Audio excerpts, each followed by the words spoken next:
Jadi dari hasil pemeriksaan ibu kemarin, dengan kadar gula darah sebelum makan itu 180 mg per desiliter.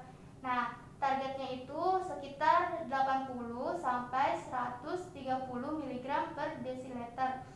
Nah, gula darah 2 jam sesudah makan 235 mg per desiliter.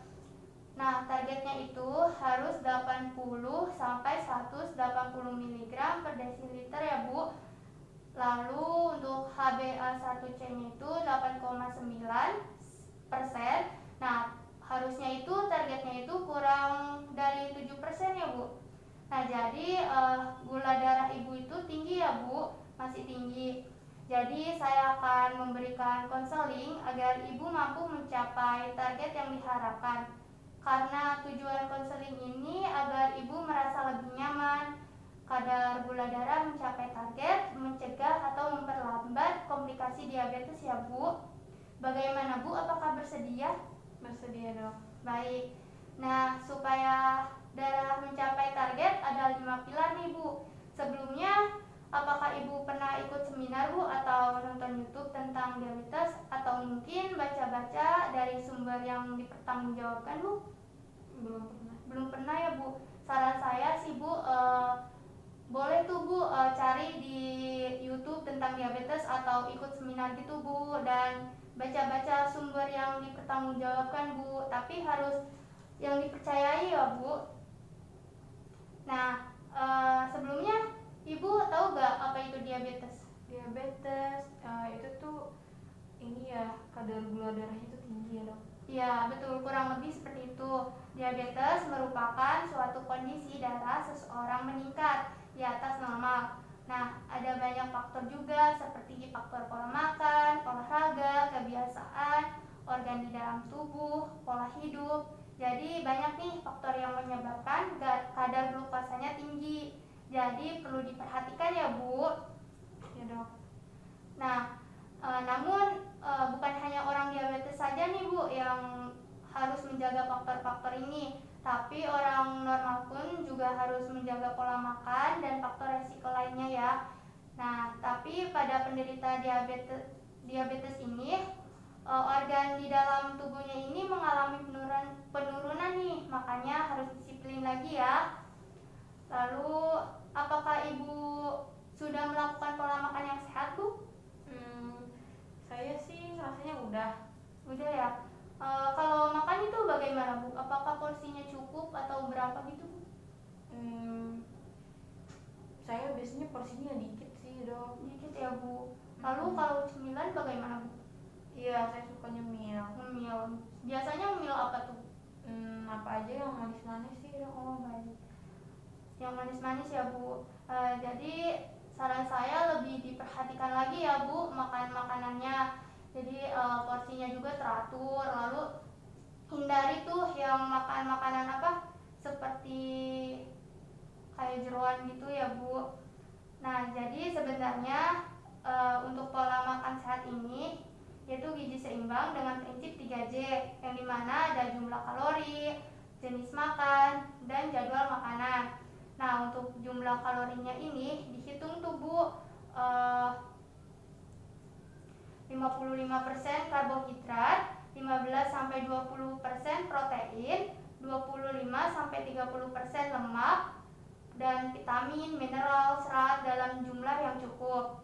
Lalu untuk jenis makanannya ini kan ada jenis karbohidrat kompleks dan serat, hindari dan mengurangi karbohidrat sederhana, memilih lemak baik dan menghindari jenis lemak jenuh dan lemak trans, dan lebih utamakan protein nabati daripada hewani. Dan juga saran saya tuh Ibu harus menghindari seperti minuman yang manis, Bu, seperti es teh manis seperti itu. Lalu jeroan juga tadi ya, Bu, harus dihindari ya, Bu. Untuk jadwal makanannya ini 3 kali makan utama, yaitu pagi, siang, dan malam. Lalu apakah Ibu sering berolahraga, Bu? Jarang-jarang, Dok. Jarang ya, Bu. Kira-kira 1 minggu tuh berapa kali? Sekali aja sih. Sekali ya. Oke. apa tuh Bu? Berenang kah atau bersepeda? Suka lari aja. Lari ya Bu. Baik. Nah Bu, ada prinsipnya nih Bu. Kalau untuk olahraga tuh kira-kira 3-5 kali. Kalau sibuk bisa diseling-seling aja Bu, kayak satu kali gitu Bu, seperti yang Ibu lakukan ya. Lalu untuk intensitasnya tuh ada ringan dan sedang, yaitu 60% dikurang 70% dikali max heart rate, yaitu 220 dikurang umur dalam tubuh.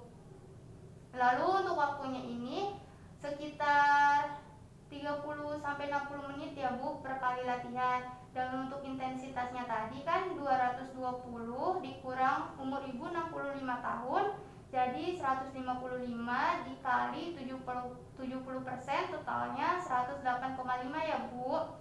Nah, untuk jenis olahraganya ini aerobik Bu. Di antaranya ada jalan, jogging, berenang, senam, bersepeda, dan lain-lain. Nah, Ibu sebelumnya sudah bisa cek nadi sendiri Bu? Belum ya Bu. Kalau bisa Ibu seperti apa, beli alatnya ya Bu, atau dicek-cek gitu ke apotik. Baik. Lalu ketika pertengahan olahraga juga bisa diukur tuh Bu nadinya sesuai target agar dampak baik ya Bu. Baik. Obatnya diminum nggak Bu kalau boleh tahu? Diminum tapi enggak teratur. Nggak teratur ya Bu. Kira-kira sepekan tuh berapa ya Bu diminumnya? Kadang sekali, kalau ingat kadang 2 kali. Lalu karena obat itu hanya memiliki efek beberapa jam saja, diminum seperti metmorfin 8 jam. Kalau tidak diminum itu berarti efeknya bakal kurang ya Bu. Nah, Ibu sering ngecek gula darah juga gak Bu? Nggak pernah, soalnya nggak punya alatnya. Gak punya ya Bu. Kalau bisa, kalau nggak punya alat, bisa mampir ke apotek gitu Bu, atau ke klinik-klinik ya Bu. Nah, lalu pemeriksaan glukosa darahnya itu sebelum dan 2 jam sesudah makan, kira-kira pagi, siang, dan malam, serta sebelum tidur. Targetnya yang sudah saya katakan pada awal ya Bu. Lalu HbA1c-nya itu kurang 7%, Ibu berarti masih lebih ya? Ibu tahu gak kalau glukosa harus turun Bu? Nggak tahu. Nggak tahu ya. Nah itu Bu, jika terkontrol akan dapat mengurangi komplikasi. Nah kalau tidak terkontrol akan dapat komplikasi di pembuluh kecil dan pembuluh besar, seperti gangguan mata, ginjal, pendengaran, kaki menghitam, dan serangan jantung. Lalu konsumsi obat kadang tuh glukosa darah di bawah normal. Kalau di bawah 70 kadang lemas, gemeter, keringat dingin, berdebar-debar. Nah, kalau muncul keluhan segera makan dan mengkonsumsi air gula ya Bu. Nah, kalau tidak membaik segera kontrol ke dokter untuk mencari tahu penyebabnya. Bagaimana Bu? Sampai sini paham atau ada pertanyaan Bu?